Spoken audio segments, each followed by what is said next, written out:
Deixa eu fazer uma pergunta. Se Deus te desse a oportunidade de perguntar a Ele qualquer coisa e Ele te responderia, não é o Aladim, pede o que você quer que eu te dou, é uma informação, uma resposta. Senhor, eu quero saber tal coisa. O que você perguntaria para Deus? Talvez aí alguém pudesse perguntar, Senhor, quais serão os números da Mega Sena acumulada de final do ano? Recebeu uma bolada, né? Pode ser que alguém queira saber esse tipo de coisa, ou muitas outras coisas, né? Podem ser objeto de interesse, de curiosidade das pessoas. Eu, por exemplo, no ano passado queria saber como é que estaria o Brasil no dia 1º de janeiro. Agora já sei, já é história, já não é mais futuro. Mas se Deus me deixasse perguntar para Ele uma única coisa, eu sei muito bem qual seria a minha pergunta. Eu ia falar assim, Senhor, quando Jesus volta? Quando é a data da volta de Jesus? E esse é um grande mistério, porque Jesus disse que nem Ele sabia, só o Pai. Nem os anjos sabem, nem Jesus sabia. O dia e a hora, ninguém sabe. Então é um segredo muito grande. Então seria uma ousadia muito grande eu saber o dia e a hora. Mas pelo menos se eu pudesse saber o ano. Senhor, qual é o ano? Imagina se Deus me permitisse saber o ano. Falei, olha, vai ser em 2024. A partir do dia 1º de janeiro de 2024, eu já ia acordar todo dia dizendo assim, a cada manhã, pode ser hoje. Pode ser hoje. E no dia seguinte, pode ser hoje. E no outro dia, pode ser hoje. E um dia seria. E eu imagino também que, se eu soubesse quando Jesus voltaria, logicamente os meus planos estariam todos voltados para dentro daquele limite de tempo. Então eu não teria planos de longo prazo. Eu tenho planos de longo prazo. Talvez eu não tenha muito prazo, mas os meus planos são de longo prazo. Eu tenho que estar pronto para a volta de Jesus hoje, mas eu também tenho planos para as próximas décadas. Você tem que ter planos para mais 50 anos e se preparar para encontrar o Senhor imediatamente. Mas se eu soubesse que Ele ia voltar no ano que vem, meus planos todos estariam nessa terra até o ano que vem. Não faria investimentos para mais do que o ano que vem. Com certeza eu ia pregar mais e anunciar mais. Eu acho que eu seria que nem Noé.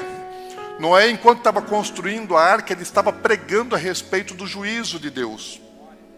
A Bíblia fala que Noé, ele era um pregador da justiça.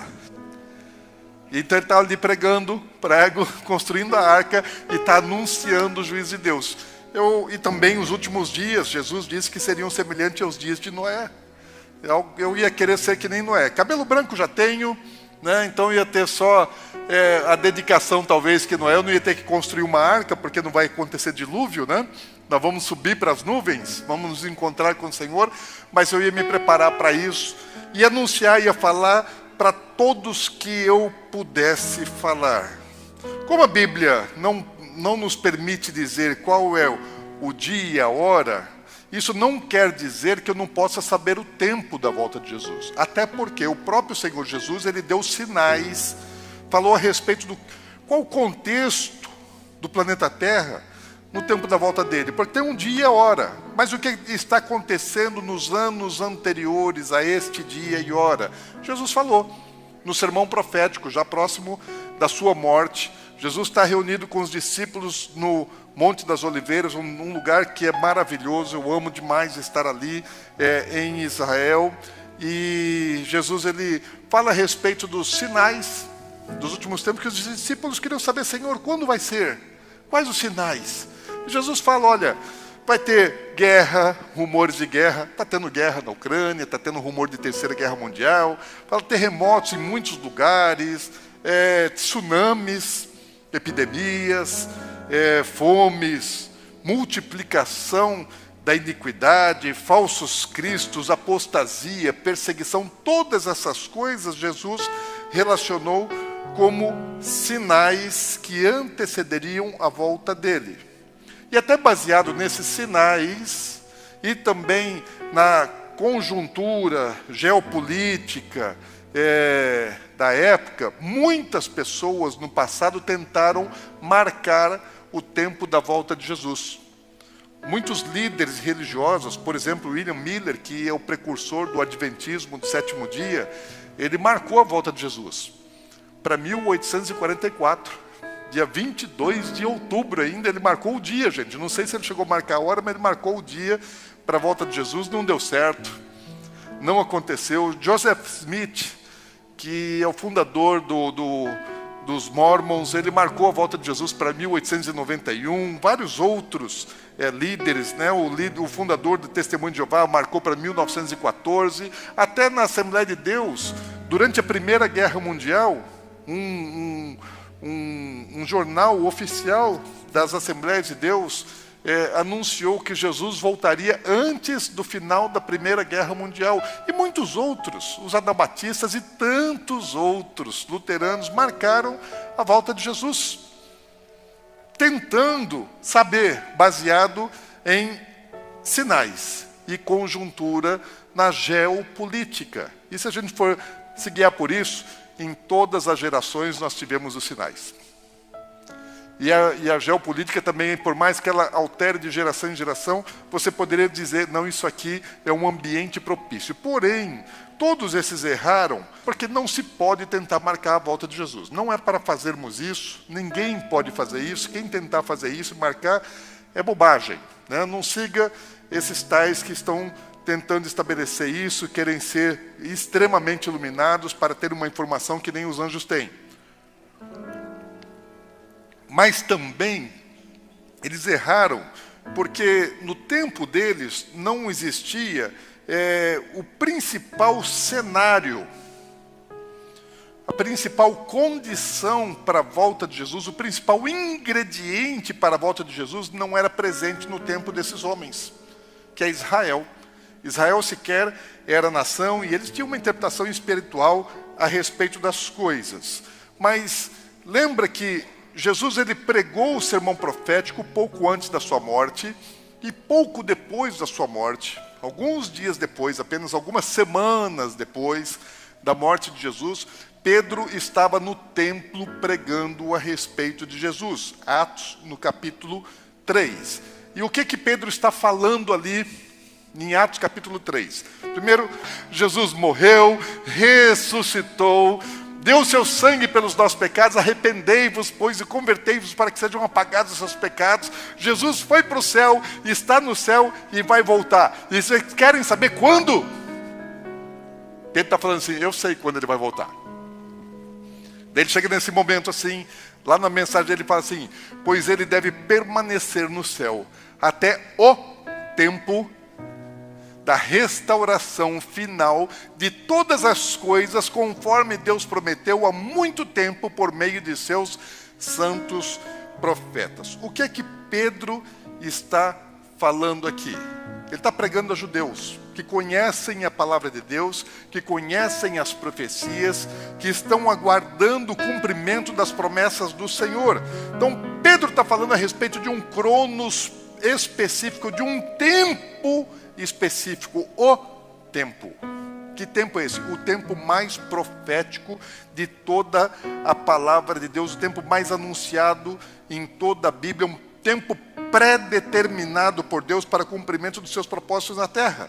E esse tempo profético é o tempo da volta de Jesus. O dia e a hora e o tempo que antecede, e as coisas que também vão acontecer depois. Então é um grande tempo profético e os céus estão sendo preparados, Jesus está no céu se preparando para a volta dele à terra.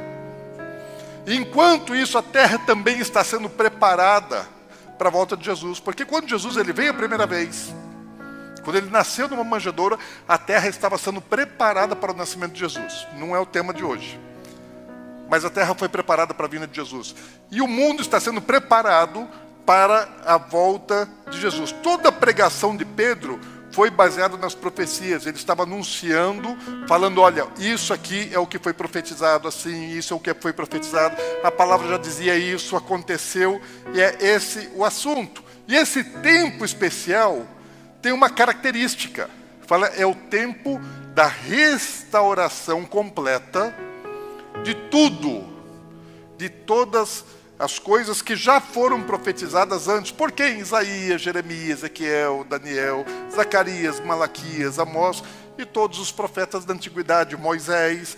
Então, o que é essa restauração? Pedro está falando assim, primeiro, você está falando de uma restauração. O que é restauração? É devolver o estado original de alguma coisa, que se deteriorou, que se perdeu, que se estragou. Por exemplo, uma casa antiga, um prédio tombado. Então você pega um prédio aí que tem 100, 200 anos que foi construído, e você vai restaurar o prédio. O que você faz? Você reforma o prédio? Não, você devolve para ele a originalidade. Porque quando você reforma, você muda a condição, a característica original. A restauração é devolver o estado original, a aparência original. Então, de que restauração Pedro está falando? Certamente ele não está falando da igreja. Porque a igreja estava nascendo. A igreja estava no seu estado original, então não tinha que ser restaurada. Hoje sim a igreja precisa ser restaurada.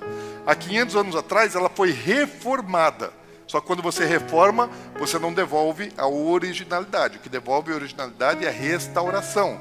E a igreja não foi restaurada, ela foi reformada. Então nós não somos iguais à igreja original. Somos muito piores. Lá era muito melhor. Se fôssemos restaurados, estaríamos igual à igreja em Jerusalém. Então, o que é que precisava ser restaurado? Se não é a igreja, era Israel. Porque a nação de Israel havia se descaracterizado.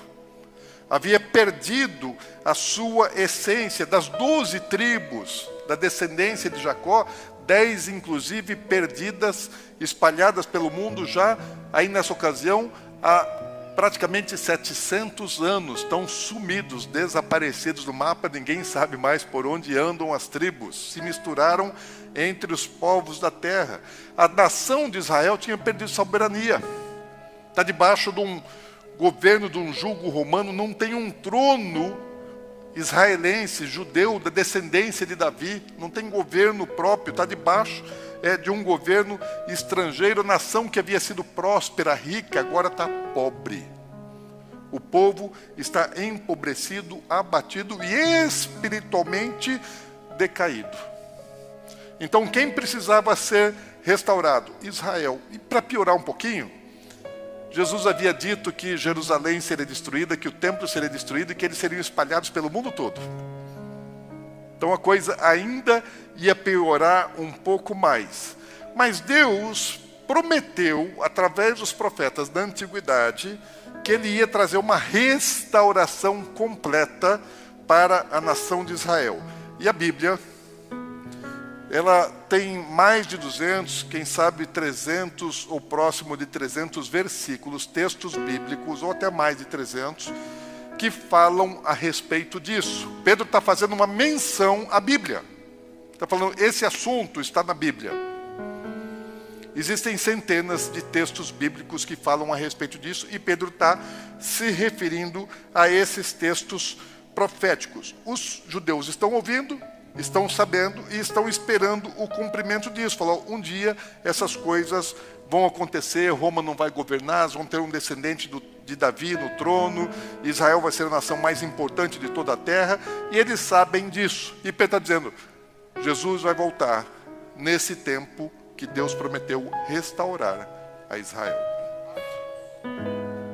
Nos últimos 5 anos da minha vida, eu tenho gastado tempo pesquisando esse assunto, catalogando as profecias, classificando elas segundo a sua espécie em grupos proféticos.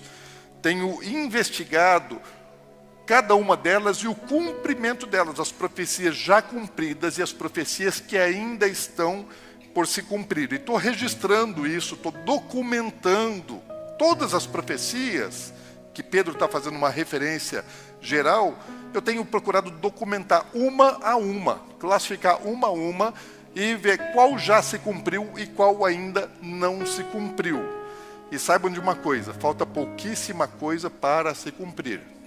E essas coisas, eu falei, estou pesquisando, registrando, documentando, fazendo vídeos. Eu pesquiso aqui, estudo a Bíblia aqui, eu vou lá em Israel, Aonde a profecia está acontecendo, gravo, né? Filmamos, registramos e depois nós documentamos isso num canal no YouTube chamado Últimos Dias Channel. Se você não está inscrito, né, vai lá no Últimos Dias Channel, se inscreva, clica no sininho, dá uma olhada nos vídeos. Eu vou mostrar alguma coisa a respeito disso, mas ali já tem cerca de 60 vídeos falando a respeito desse assunto, mas ainda tem dezenas de vídeos para serem editados. Nós temos bastante material já gravado e ainda não postado.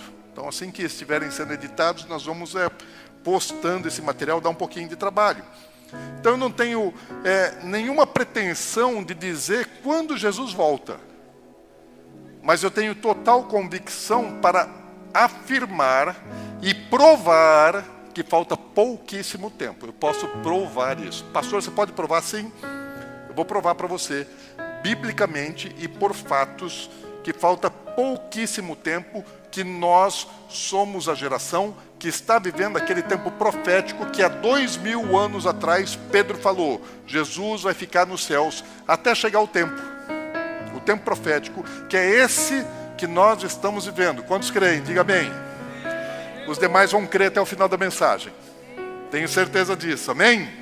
Bom, Deus falou da restauração então de Israel, é isso que Pedro está comunicando ao povo. Para entender as profecias sobre restauração, eu preciso entender a origem.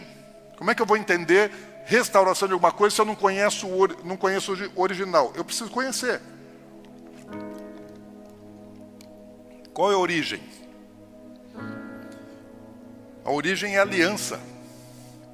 A aliança que Deus fez com Abraão e com a terra prometida. Então existe uma aliança que foi feita lá há 4000 anos atrás, onde nessa aliança existe um Deus, o Deus criador dos céus e da terra, o Deus de Israel, que apareceu a Abraão. Existe um povo nessa aliança com esse Deus. E esse povo é Abraão e a sua descendência em Isaac e em Jacó. E existe uma terceira parte nessa aliança, que é a terra prometida, a terra que mana leite e mel, que o profeta Ezequiel chama de a coroa de todas as terras, porque era a melhor terra que existia, o melhor lugar em toda a face da terra. Então uma aliança de 3 partes, um Deus, um povo e uma terra. E essas 3 partes se unem para o cumprimento de um propósito. Para que Deus fez uma aliança com Abraão? Em ti serão benditas todas as famílias da terra. Esse é o fruto da aliança. O que Deus espera colher dessa aliança? Que todas as nações, que todos os povos da terra, que todas as famílias sejam abençoadas por causa e através dessa aliança. Então não era para ser algo exclusivo. Era para ser a origem de uma bênção universal para todos. Mas começando em alguém, começando em Abraão e na sua descendência. E aí Deus estabeleceu então que Israel seria a nação sacerdotal, representante de Deus na terra, para comunicar as verdades de Deus, os ensinamentos, os princípios de Deus, para que todos conhecessem as leis de Deus e vivessem segundo as leis de Deus. Então, e Deus fala assim: eu tenho agora uma aliança com Abraão, com Isaac, com Jacó, vai fazer uma aliança de trono específica com Davi, e fala, essa aliança tem uma duração. Sabe qual a duração dessa aliança? Ninguém sabe a duração dessa aliança. Jean, você tem que saber. Gaguejou. Vocês sabem, gente, é perpétua. É para sempre. Deus falou, essa é uma aliança perpétua. Enquanto tiver sol, enquanto tiver lua, enquanto existir dia, enquanto existir noite, enquanto existir os astros, a aliança é vigente. Deus fala isso muitas vezes. Essa é uma aliança perpétua. Agora, essa aliança também tinha protocolos. Quais protocolos? O principal protocolo dessa aliança? O povo tinha que obedecer os mandamentos. Deus fala assim, eu dou as minhas instruções, Torá quer dizer instruções, eu dou as minhas leis, os meus mandamentos, vocês obedeçam a minha palavra, e se vocês obedecerem minha palavra, eu vos irei abençoar em todas as coisas, financeira, familiar, nação, em tudo vocês vão ser abençoados. Os animais de vocês, tudo vai ser abençoado. Vou abençoar. Obedece e será abençoado. No entanto, se vocês desobedecerem, serão amaldiçoados, serão perseguidos, serão espalhados por toda a terra de vocês vai se tornar deserta, a terra da aliança, eu vou arrebentar com ela também, vou arrebentar com o povo, vou mandar vocês para tudo quanto é canto do mundo, e vocês vão deixar de ser um povo forte, de ser uma nação abençoada, e vocês vão provar o castigo da desobediência. Então a aliança falava a respeito disso, o povo falou, Senhor, nós queremos essa aliança, nós vamos te obedecer. E os profetas, que Pedro está falando, todos os profetas anunciaram, viveram os seus ministérios em razão desta aliança. O que os profetas fizeram? O povo tem uma aliança com Deus, e quando o povo começa a se afastar de Deus, começa a desobedecer a vontade de Deus, desobedecer a palavra de Deus, chega um profeta, Deus levanta os profetas para anunciar, para apontar para o povo, falando, vocês estão desobedecendo, volta, retorna. Nós temos um compromisso, nós fizemos uma aliança com Deus, obedeça, volta para a aliança, volta para a aliança, volta para a aliança. Então todo o ministério profético foi pregado em cima dos mandamentos de Deus, e o anúncio, volta para a aliança, porque se não voltar, serão punidos. E o povo já estava experimentando diversos níveis de punição, de castigo, mas sempre como uma advertência para poder voltar. Deus sabia que eles não voltariam, que Deus já havia dito, desde lá da Torá, já tinha dito através de Moisés, que ia espalhar eles pelo mundo todo, que não ia ter jeito, que esse negócio ia acontecer. E realmente no ano 70 da nossa era, o general Tito, ele entra em Jerusalém, destrói o templo e espalha os judeus por toda a terra. Israel deixa de ser nação, deixa de ser um povo com uma pátria, com uma terra, e está espalhado por todo o mundo. E a terra que emanava leite e mel, deserto, foi desertificada, porque Deus falou que isso ia acontecer e Deus fez. Porém, Deus disse também através dos profetas, os mesmos que anunciaram o castigo, também Deus falou através dos mesmos que o castigo não seria para sempre, que haveria um tempo de restauração, e não seria uma restauração parcial, mas seria uma restauração completa, que seria uma restauração final, que seria a última, não seria um processo, seria o fim, a consumação de um plano, de um projeto que Deus tinha para a descendência de Abraão. Fala, eu vou fazer, e ninguém vai me impedir, na hora certa eu vou fazer. E Pedro está dizendo assim, essa é a hora, esse é o tempo da restauração de todas as coisas, e esse é o tempo da volta de Jesus, porque Deus fala assim, olha, então me lembrarei da minha aliança com Jacó, e também da minha aliança com Isaac, e também da minha aliança com Abraão, e da terra me lembrarei. Então nós temos aqui, uma aliança de 3 partes, um Deus, um povo e uma terra.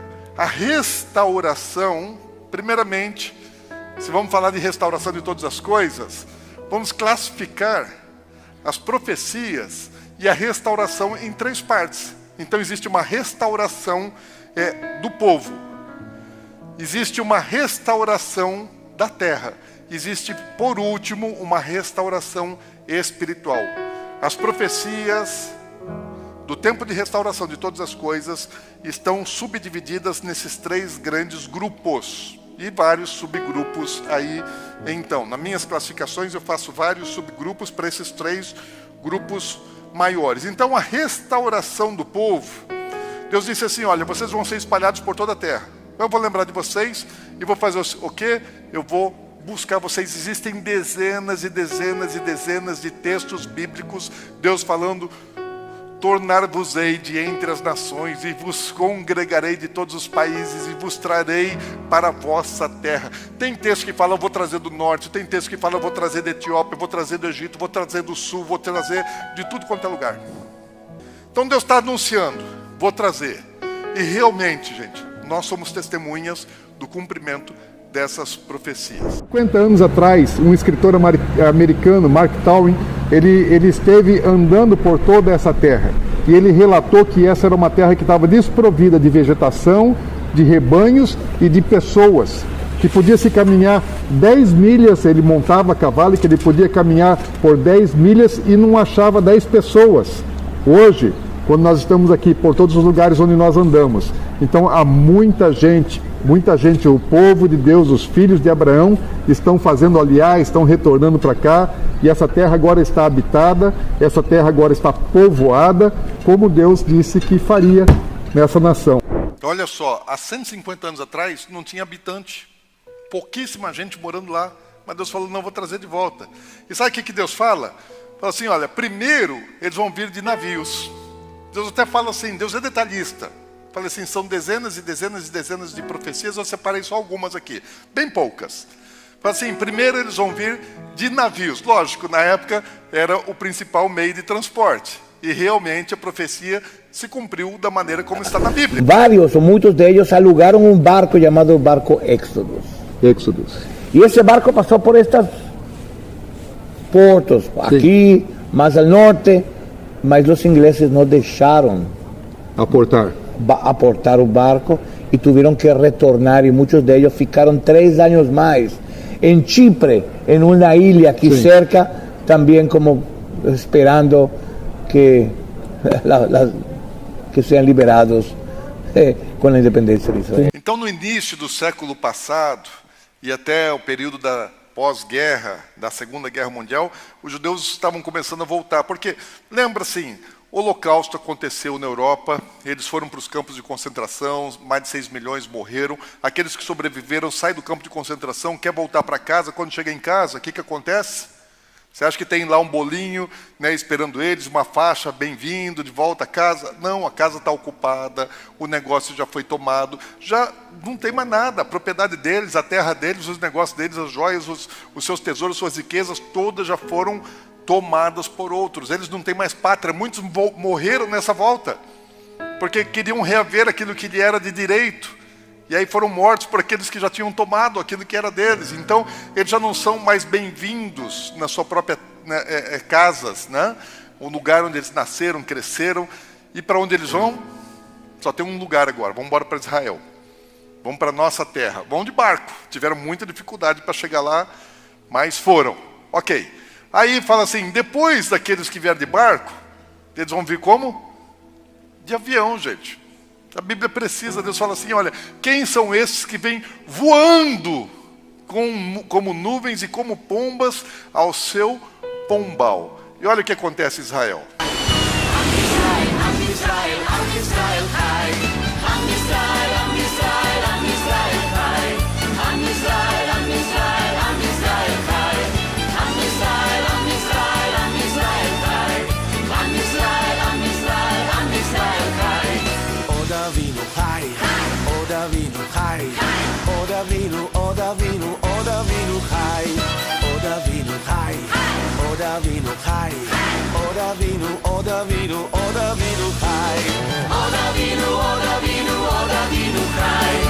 Primeiro, eles vieram de navios, e agora eles estão vindo como pombas que estão voando para o seu pombal, para a sua casa, a terra que Deus deu a Abraão e a sua descendência.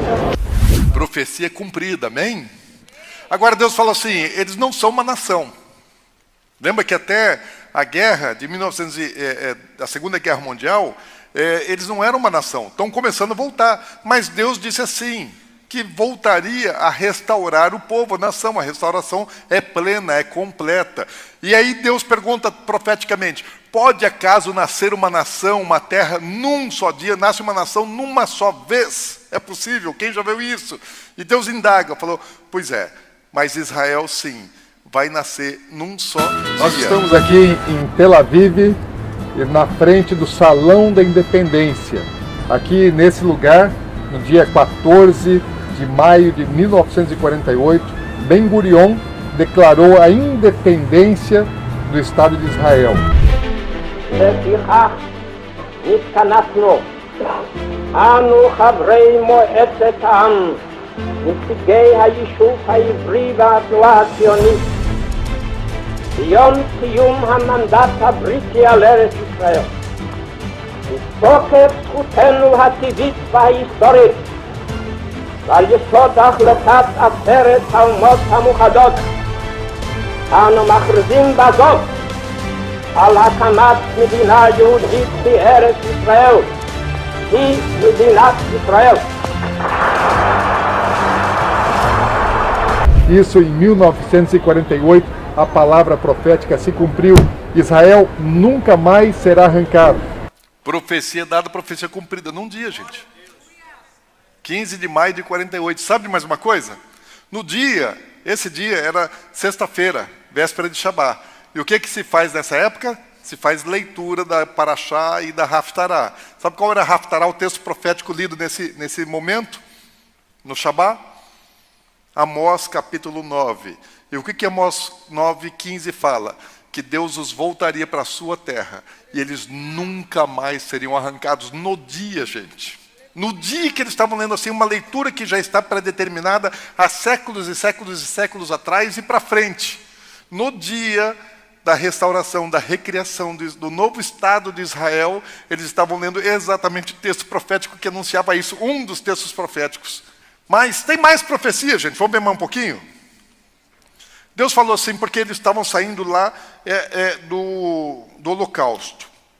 Quando Deus dá a visão para Ezequiel, Vale dos Ossos Secos, é exatamente a visão do holocausto. Eu estive em Auschwitz, no campo de concentração de Auschwitz, Birkenau, na Polônia, e eu estive no Vale de Ossos Secos. Existe um lugar lá, no campo de Birkenau, onde, se você for hoje ainda, tem um vale no fundo do campo, lá no final, se você mexe na grama, ainda tem ossos sequíssimos. Ainda hoje. Né? Você pode ir lá, você pode testemunhar, eu fui. Então, quando Deus mostra para Ezequiel, mostra aquele vale de ossos sequíssimos, pergunta para ele, isso aqui pode viver? O que parecia o holocausto? O fim do povo judeu, porque essa era a intenção, esse era o projeto de Hitler, exterminar com o povo judeu.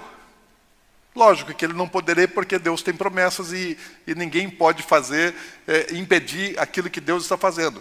Então, Deus fala assim, Ezequiel, olha só, o que vão fazer com o povo? E você acha que dá para fazer alguma coisa disso aqui?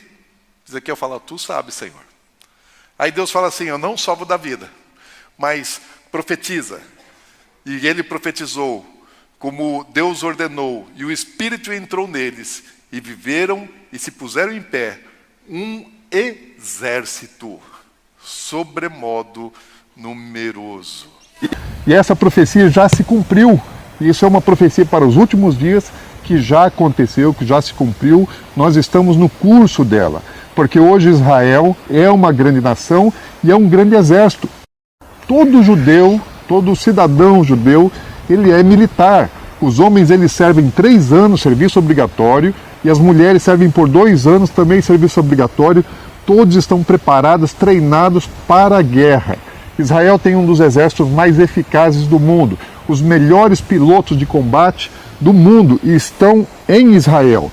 Então essa é uma profecia que já se cumpriu. E o exército de Israel surgiu das cinzas. Da onde parecia que o povo tinha se acabado, surge uma nação e um exército poderosíssimo, respeitadíssimo. Sabe que o exército de Israel, depois da recriação do Estado de Israel, nunca perdeu uma guerra sequer? Já enfrentou várias guerras, normalmente inimigos são 4, 5, 6, 7 nações que se unem para pelejar contra Israel, nações muito mais fortes, poderosas, militarmente falando, numericamente, em tudo. Israel nunca perdeu uma guerra, porque existem outras profecias que eles iam colocar fogo, né, nos seus inimigos, enfim, são muitas outras profecias, e Deus até fala, olha só que interessante, como Deus é detalhista, fala até o tipo de armamento que daria para eles guerrearem contra os seus adversários. Vamos lá, fala, eu darei a vocês chifres de ferro e cascos de bronze para despedaçar muitas nações. Imagina 2.700 anos atrás, quando Deus fala assim, olha, o tipo de guerra que vai ser travada. Como é que o profeta vai entender? Olha só do que o profeta estava falando. Chifres de ferro e cascos de bronze. Aqui, né, nós temos o cumprimento da profecia. Né? Deus falou que eles teriam chifres de ferro para combater os seus inimigos. Isso aqui é um chifre de ferro. E aqui temos casco, né? Isso aqui é o casco do tanque. Como deram dos cavalos, né? Que tinham cascos. Então aqui também o tanque ele tem casco. E esse casco, né, essas esteiras do tanque, elas são feitas de liga de ferro e de bronze, como está profetizado. Não é incrível, gente? É ou não é incrível? Não, não é incrível, é crível, gente. É crível, porque é verdade. Né? Pode crer, pode confiar. A Bíblia é muito precisa, as profecias estão aí.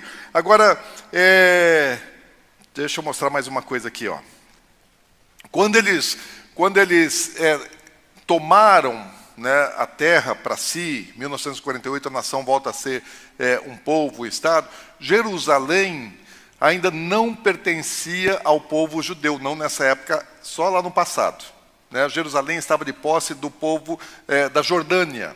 Mas a profecia é que eles voltariam a habitar em Jerusalém outra vez, no seu próprio lugar, em Jerusalém mesma. E até 1967, Israel estava na terra, mas não em toda a terra, e Jerusalém, o lugar mais importante, mais sagrado, não estava da sua posse.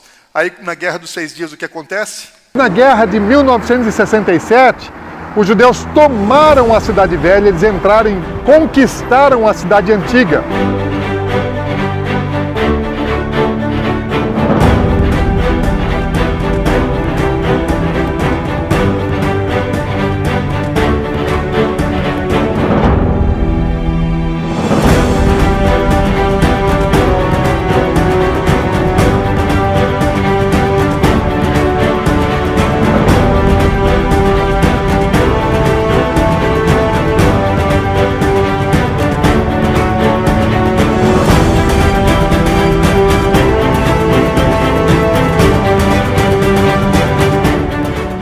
Praticamente 1.900 anos, eles estavam fora da Cidade Santa.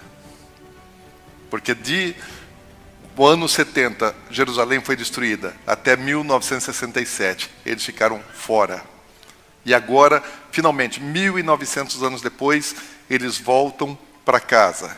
Agora, Jerusalém é uma cidade, na época, que era uma cidade modesta, pequena, habitada por árabes, né, por muçulmanos, né, muitos deles nômades que vieram de vários outros lugares, estão ali. Tinha sim alguns judeus morando ali também, mas o povo não estava. E aí a Bíblia fala assim, olha, muitas outras coisas falam a respeito dessa volta. E uma delas fala assim, as praças da cidade se encherão de meninos e de meninas, que nelas brincarão. 1.900 anos, não tinha criança brincando na praça. Agora, se você vai lá em Jerusalém hoje, o que é que você vê?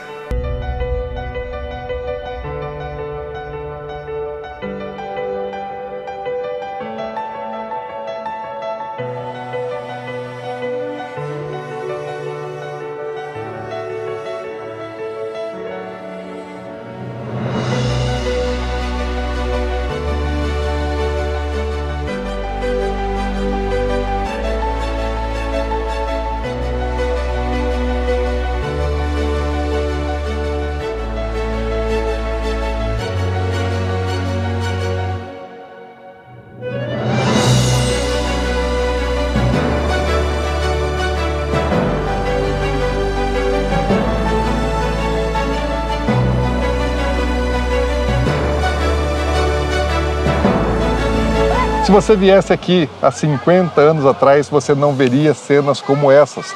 Mas isso pode ser normal em qualquer outro lugar do planeta. Porém, em Jerusalém, em Sião, é cumprimento de profecia, e isso é um milagre. Ele profetizou isso aí há mais de 2.400 anos e está se cumprindo exatamente em nossos dias. Isso é profecia. Cumpriu, gente, do jeito que Deus falou, amém? Só mostrei 8 profecias até agora da restauração do povo. São dezenas e dezenas e dezenas. Muitas delas já estão disponíveis aí no canal do Últimos Dias, né? Muitas outras nós vamos postar e outras ainda vamos registrar.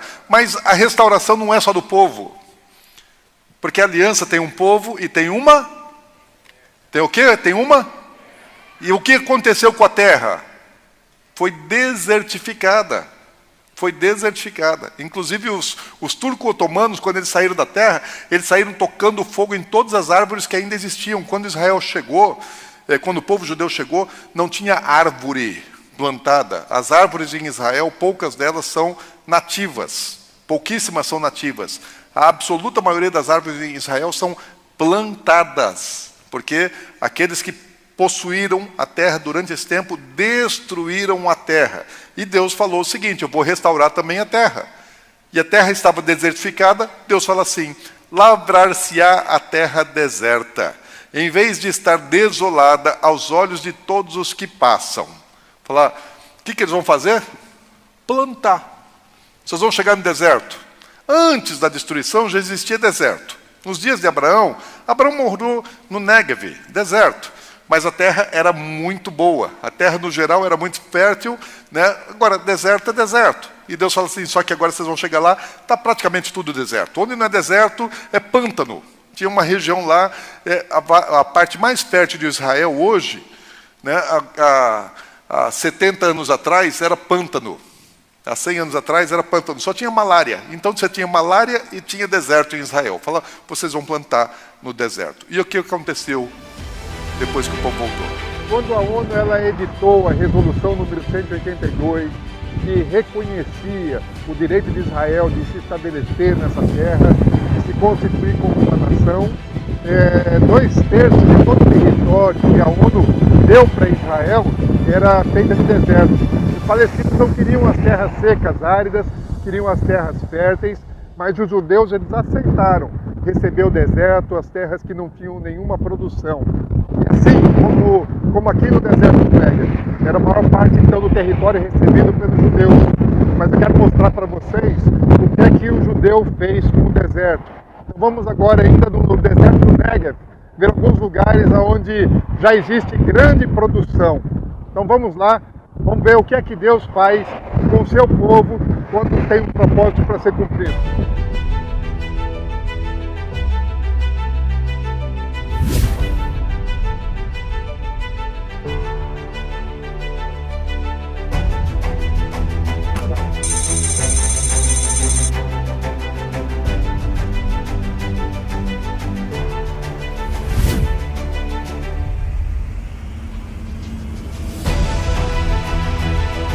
Nós estamos aqui no deserto do Negev.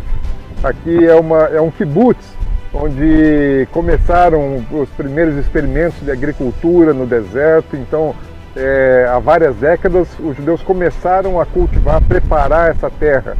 E isso é fruto de uma promessa profética de Deus, de que o deserto floresceria, de que o seu povo plantaria no deserto e teria o fruto no deserto. Então Deus falou, vocês vão voltar para lá, vai estar deserto, vocês vão plantar deserto. E qual o problema de quando você começa a chegar com uma grande população numa terra assim? O povo come, é ou não é? Crente come, judeu também come, gente. Né? Aí precisa ter plantação, precisa ter criação, precisa ter o que comer. E Deus fala, vocês não vão passar fome não. Sabe o que Deus promete? Fala, farei vir o trigo e o multiplicarei, e não trarei fome sobre vós. Deus não fala só do trigo, fala de vários tipos de alimento, dá o nome de cada um deles. Havia dito, olha, não se preocupem, porque eu vou trazer abundância do alimento, da comida, e vou fazer vir o trigo. Aqui está a prova. Deus falou que faria vir o trigo. Nós estamos aqui segurando a profecia que se cumpre, porque por muitos séculos, quase 2 milênios, essa terra não produziu trigo, essa terra não deu fruto, essa terra ficou desertificada, sem nada. Eu tenho o maior prazer de segurar a profecia, não só de testemunhar, de ver, de falar, mas de poder pegar na mão, amém? Isso é profético. Não somente isso, Deus falou assim, olha, farão pomares e eles comerão os frutos. E fala muito mais a respeito disso. Frutas maravilhosas. Pensa o sabor que tem um morango desse colhido na hora e que é madurado no pé, como nós não temos parecido em outros lugares, em outros desertos. Somente em Israel, porque aqui é profético. Maravilhoso, delicioso, profético. Nós não estamos comendo um fruto, nós estamos comendo a Bíblia, a palavra, a profecia, promessa. Isso é Bíblia, glória a Deus. Deus é bom, Deus é muito bom. Sempre que você vai em Israel, você está comendo a profecia, porque tudo que se produz lá é profético. Então, você está em Israel, você está comendo a profecia. Aquilo que está sendo produzido lá já foi profetizado. Então, E quando você consome algum produto de Israel aqui, você está comendo a profecia, porque eles exportam muitas coisas para muitos lugares. As tâmaras de Israel são as melhores do mundo. Mas Deus fala ainda assim, ó. Assim diz o Senhor dos Exércitos, ainda neste lugar que está deserto, sem homens e sem animais, e em todas as suas cidades haverá morada de pastores que façam repousar os seus rebanhos. Lembra, gente, a terra de Israel é terra que manava leite e mel. Para ter leite, então, para restaurar, ela tem que voltar a manar leite e mel. E para ter leite precisa ter o quê? Precisa ter vaca. Sabe o que eles fizeram? Eles pegaram as vaquinhas da Holanda. Pegaram as vacas holandesas, levaram para o deserto.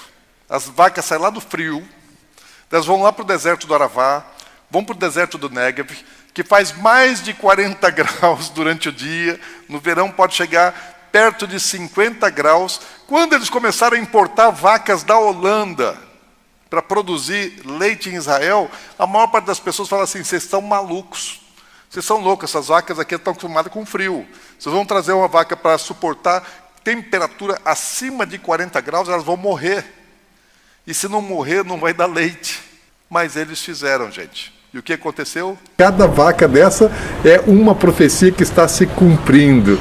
Então nós estamos vendo hoje, Israel está produzindo leite. Sabe que existem vacas aqui que chegam a produzir mais de 80 litros de leite por dia. Nós vimos os gráficos do rebanho, das vacas, o quanto elas estão produzindo aqui.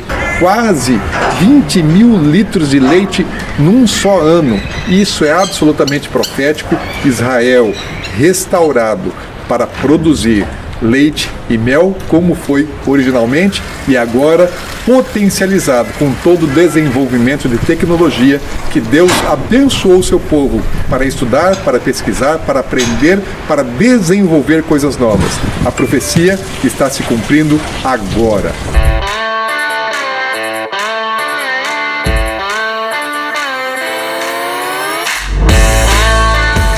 Então as vacas são ordenadas 3 vezes por dia.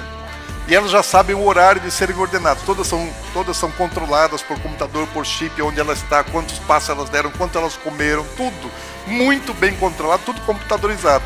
Então, na hora dela ser ordenhada, ela já sabe, ela vai para o lugar da ordenha, ela entra no carrossel sozinha, né? A conexão daqueles negócios para tirar o leite da vaca, ele é feito mecanicamente. Ela termina o carrossel, ela dá ré e volta para o seu lugar. E depois ela vai voltar para ser ordenhada a 3ª vez. As vacas são tudo inteligentes, gente. Profecia, gente, profecia. Mas Deus ainda fala mais, fala assim, o deserto e a terra se alegrarão, e o ermo exultará e florescerá. Olha como nós estamos aqui cheio de flores, flores nativas que cresceram aqui numa região que já foi um deserto. Quando o Mark Twain passou por aqui, descendo da Galileia, indo para Jerusalém, ele relatou que essa região aqui estava completamente seca, que as cabras pareciam comer pedra e que não havia orvalho, não havia vegetação, não havia flores, não havia passarinhos. E agora nós estamos aqui ouvindo aves cantando, os pássaros cantando e as flores exuberantes, espalhadas por toda a terra. Isso é um tempo profético da restauração de todas as coisas, porque Deus falou que assim seria e nós estamos testemunhando isso acontecendo agora, em nossos dias. Profecia cumprida. Quer ver mais? A Bíblia fala assim, olha, a areia abrasada se transformará em lagos e a terra sedenta em mananciais de águas. Onde outrora viviam chacais, crescerá a erva e com canas e juncos. Dá uma olhada. No verão faz mais de 40 graus e essas rochas, essas areias ficam muito quentes. Fala que num lugar assim, das areias abraseadas se transformariam em lagos. E o que nós temos aqui do outro lado, nós temos um lago.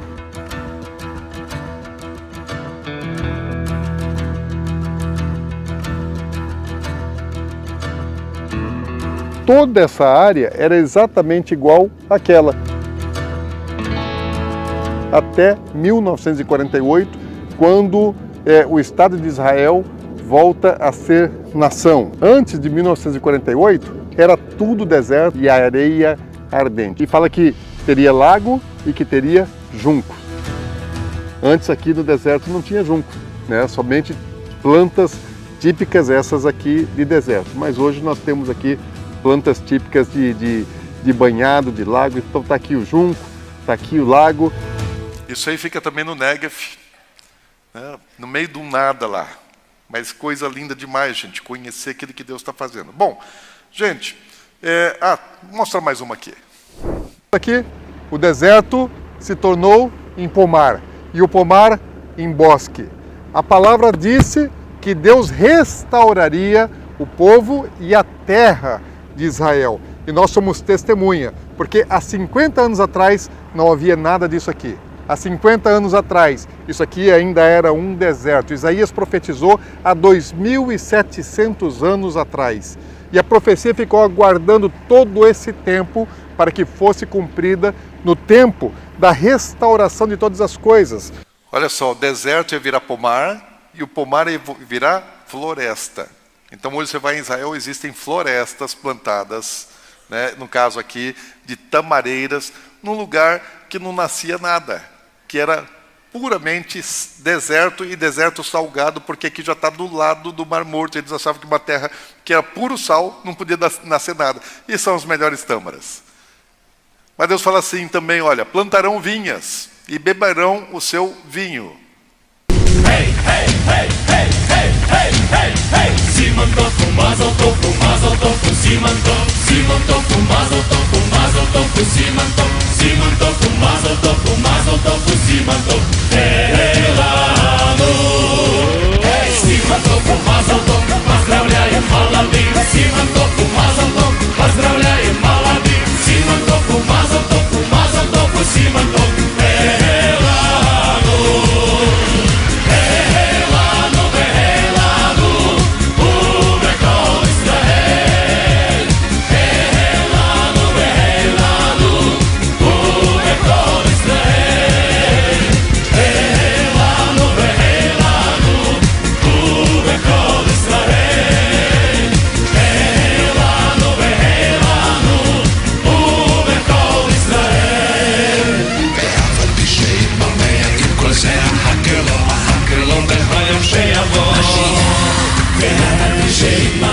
Essa promessa foi dada há mais de 2.500 anos atrás.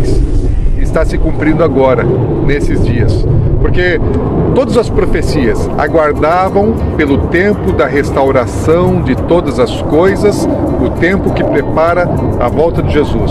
Hoje Israel tem mais de 200 vinícolas boutiques, produzindo vinho de excelente qualidade, uma terra boa para plantar vinhas. Eu só dei aqui 8 profecias cumpridas da restauração do povo e 8 profecias da restauração da terra. São dezenas. Qual é a última restauração? Tem um povo, tem uma terra e tem um Deus. A última restauração é a restauração espiritual. Quem vai fazer essa restauração plena, completa? Jesus. Essa restauração ela se completa somente com o rei, com o Messias, com o Mashiach presente. Ele vai completar essa parte. Fala assim, olha, essa última restauração ela é real, não está só no Antigo Testamento, gente. Isso está na Bíblia. Aliás, não existe Antigo e Novo. A Bíblia, para mim, é uma coisa só. Né? Tem um intervalo de 400 anos que Deus não falou nada, mas a Bíblia é uma revelação inteira. E a Bíblia diz assim, olha, Paulo fala lá em Romanos 11, veio endurecimento em parte a Israel. Israel não foi endurecido no todo, foi em parte. Até que, e também não é no todo e nem para todo sempre, é por um tempo. Até que haja entrado a plenitude dos gentios, se complete o tempo dos gentios, e assim todo Israel será salvo. Como está escrito, virá de Sião um libertador, e ele apartará de Jacó as impiedades. Deus prometeu, falou, eu vou restaurar Israel, não somente como povo, como nação, como terra, mas eu vou restaurar o propósito em Israel. E fala assim, eu vou arrancar toda a impiedade e iniquidade, eu vou expiar o pecado de Israel num único dia, um só dia, em um dia, e removerei todos os pecados dessa terra. Falou, ia criar o Estado de Israel num dia, criou. E ele falou assim, num dia eu vou expiar o pecado. Sabe qual a minha interpretação a respeito disso? Posso até estar errado, mas me faz muito sentido pensar que todas as festas bíblicas são proféticas e anunciam alguma coisa do propósito de Deus. A Páscoa anunciava a crucificação de Jesus.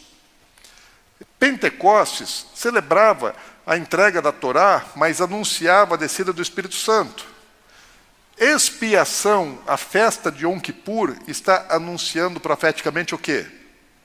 É o dia mais sagrado, é o dia mais importante, o dia da expiação de pecados. Nós celebramos Yom Kippur, jejuamos nesse dia, nos arrependemos dos nossos pecados e nós estamos anunciando profeticamente aquele dia que está anunciado na palavra de Deus. Em um só dia, Deus vai remover todo o pecado de Israel. Isso nunca aconteceu em nenhum lugar na história da humanidade, mas Deus falou, eu vou fazer. E tudo aquilo que Deus disse que vai fazer, Ele vai fazer. Amém? Eu me alegro com isso. Glória a Deus. Tomara que isso fosse no mundo todo, mas para Israel já está prometido e vai acontecer. Deus fala mais, em muitas outras profecias ele fala assim, mas vós sereis chamados sacerdotes do Senhor e vos chamarão ministros do nosso Deus, porque eles foram chamados para o ofício sacerdotal, nação santa, sacerdotal para o mundo todo. E os sacerdotes têm que ser santo ao Senhor. Então Deus tem que arrancar toda a iniquidade, tem que tirar todo o pecado, torná-los puros para o exercício completo, final da sua missão sacerdotal para o mundo todo. Porque a Bíblia diz assim, porque os dons e a vocação de Deus são irrevogáveis. Paulo está falando a respeito dos judeus. Romanos 11 está falando a respeito dos judeus. Eles tiveram uma vocação de ser uma nação santa, sacerdotal, e Deus não esqueceu, Deus vai cumprir. Nada vai impedir que isso aconteça ainda com o povo. E Deus fala mais. Fala assim, naquele dia sucederá que pegarão 10 homens de todas as línguas, de todas as nações, pegarão sim na orla da veste de um judeu e lhe dirão, iremos convosco porque temos ouvido que Deus está convosco. Sabe o que vai acontecer? Gente, você crê em unção? Você acredita em unção? E tem certas pessoas que não têm unção de cura. Então, os apóstolos passavam, a sombra deles curava. Por quê? Porque eles estavam carregados de uma unção. E Deus está falando assim, eu vou fazer isso com a minha nação. E eles vão estar tão ungidos, vão estar tão ungidos, os meus sacerdotes, o povo judeu, depois de que Deus purificá-los e ungí-los, assim, que 10 gentios vão querer pegar na orla, que nem aquela mulher do fluxo de sangue que pega na orla do manto de Jesus para ser curada. Então, os gentios vão querer tocar nos judeus para poder receber a bênção da unção que vai estar sobre eles. Quando que isso vai acontecer? Depois de eles já terem reconhecido Yeshua, porque a Bíblia fala lá em Zacarias que eles vão olhar para quem aqui transpassaram, vão se arrepender, vão crer em Jesus, e vai haver pranto, choro em cada casa. Deus vai fazer naquele povo, naquela nação, vai fazer algo tremendo, poderoso. O tempo dos gentios vai se encerrar, o tempo da igreja vai se encerrar, talvez seja com arrebatamento, não tenho certeza, mas vai se encerrar. E Deus volta a sua atenção, não mais para o propósito dele através da igreja, mas para o propósito dele através da nação original, que é Israel. Aleluia! Vocês se alegram com isso? Tudo que é de Deus é bom, gente. Se Deus escolheu, eu concordo com o que Deus escolheu. Se eles são melhores do que eu, glória a Deus, eu acho bom. Tem que ter gente melhor do que a gente. Amém? E Deus fala mais assim, olha, irão muitas nações e dirão, vinde e subamos ao monte do Senhor, a casa do Deus de Jacó, para que nos ensine os seus caminhos e andemos pelas suas veredas, porque de Sião sairá a lei e a palavra do Senhor de Jerusalém. Essa palavra está falando assim, da missão e também do lugar. Que em Jerusalém haverá a reconstrução do templo. O templo será restabelecido em Sião, em Jerusalém. E as nações vão subir para lá, para aprender do povo judeu os mandamentos de Deus, para obedecer à sua vontade. Amém? Dá uma olhada aí. Aqui em Jerusalém existe uma organização chamada Instituto do Templo. E o Instituto do Templo está preparando todas as coisas para a construção do templo.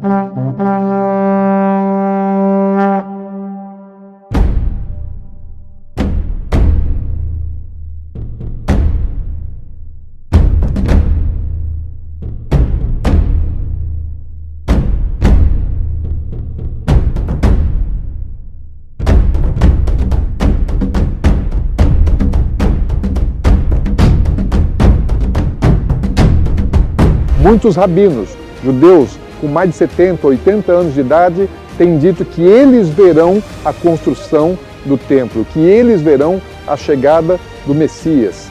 Gente, só mostrei um pouquinho. Só um pouquinho. Tem muito, muito, muito. A Bíblia é viva. Tem gente que não gosta do Antigo Testamento.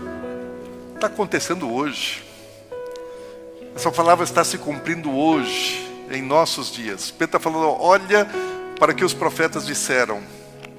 E quando aquilo que eles anunciaram começar a acontecer, estiver acontecendo, esse é o tempo da restauração de todas as coisas.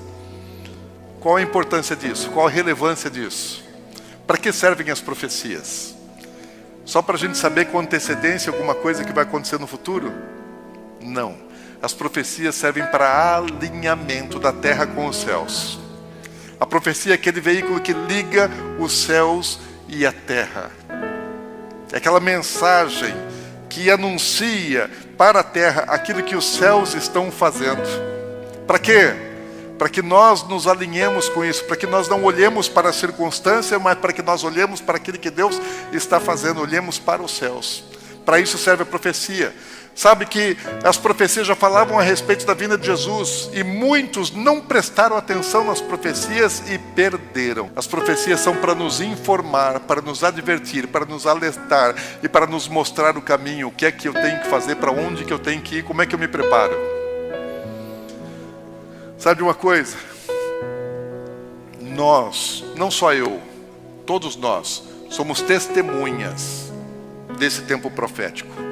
Mas nós precisamos entender, nós somos a geração de que Pedro falou há 2000 anos atrás, a geração da volta de Jesus, aleluia! E aí? Você entendeu com essas coisas muito breves? Tem mais lá no canal, né, nesse canal Últimos Dias Channel, tem muito mais lá e vai ter muito mais. Tem coisas que ainda não gravamos, ainda que ainda vamos gravar, tem um monte de... Eu tenho umas 40 ou 50 profecias ainda catalogadas para serem gravadas. Além das muitas que já estão gravadas e ainda não foram postadas. Tem bastante, gente. Tem pelo menos umas 100 no total ainda para serem feitas. Tem lá tem umas 60 já postadas e já tem mais uns 100 vídeos ainda para fazer. Somente sobre esse assunto. Porque eu tenho convicção. Eu sei porque eu existo. Eu sei o tempo que eu vivo. No dia da minha consagração ministerial, na madrugada, Deus falou para mim que eu era o trabalhador da 1/10 hora. Se eu sou o trabalhador da 1/10 hora, todos nós estamos vivendo na 1/10 hora. É a última hora. O tempo é chegado. O tempo é chegado. Não sei quais são os seus planos, não sei quais são os seus projetos. Eu não quero que você desfaça os seus planos de futuro. Mas eu quero que você tenha prioridade para o encontro com o Senhor, que será muito em breve, porque antes de Jesus voltar em Israel, antes de Jesus pisar no Monte das Oliveiras, antes de Jesus estabelecer o seu trono milenar em Jerusalém para governar sobre toda a terra, a igreja será arrebatada. O tempo dos gentios vai se encerrar, a igreja vai se encontrar com o Senhor. Quando Jesus voltar, Ele volta com todos os exércitos celestiais, Ele volta com todos os santos, Ele volta com os arrebatados, já com seus corpos glorificados. E Jesus vai governar sobre um povo que vai estar aqui, de carne e osso, e nós vamos governar com Ele. E tudo que Deus planejou para Israel vai acontecer. 144 mil apóstolos Paulo pregando o evangelho do reino. Gente, vai ser tremendo o que Deus vai fazer nessa terra. E você precisa crer nisso. Não olhar para as circunstâncias, não olhar para os seus problemas, mas olha para o propósito, para o plano, para aquilo que Deus está fazendo, e se prepare. Quantos querem estar prontos? Eu não sei quanto mais tempo eu tenho para anunciar essas coisas. Vai ter um dia que vai ser a última pregação. Para mim quase foi talvez a minha pregação, que eu nem sei qual foi, em agosto, começo de agosto de 2020, quase foi minha última. Porque quase que eu não voltei mais, né? 6 horários eu voltei. Mas quase lá em agosto de 2020 foi minha última, eu não sabia. Eu não sei quantas vezes eu tenho a oportunidade de compartilhar com vocês. Mas uma coisa eu sei, eu já entreguei aquilo que eu precisava entregar. Uma coisa eu sei, a Bíblia já disse tudo que eu preciso saber. Outra coisa eu sei, os fatos comprovam que as profecias estão se cumprindo hoje. E eu me alegro de ser parte de uma geração profética que espera pela chegada do nosso Senhor, pelo nosso encontro maravilhoso com o Senhor. Tenho procurado me preparar todos os dias. E se eu puder fazer uma coisa por você, uma única coisa por você, é te ajudar a olhar para o céu, olhar para a eternidade e se preparar para o nosso encontro com o Senhor, porque vai acontecer. Jesus vem buscar a sua noiva. E nós não podemos ser pegos como aquelas 5 virgens tolas que sabiam que ele vinha, mas não estavam prontas. Nós precisamos ser como as virgens sábias.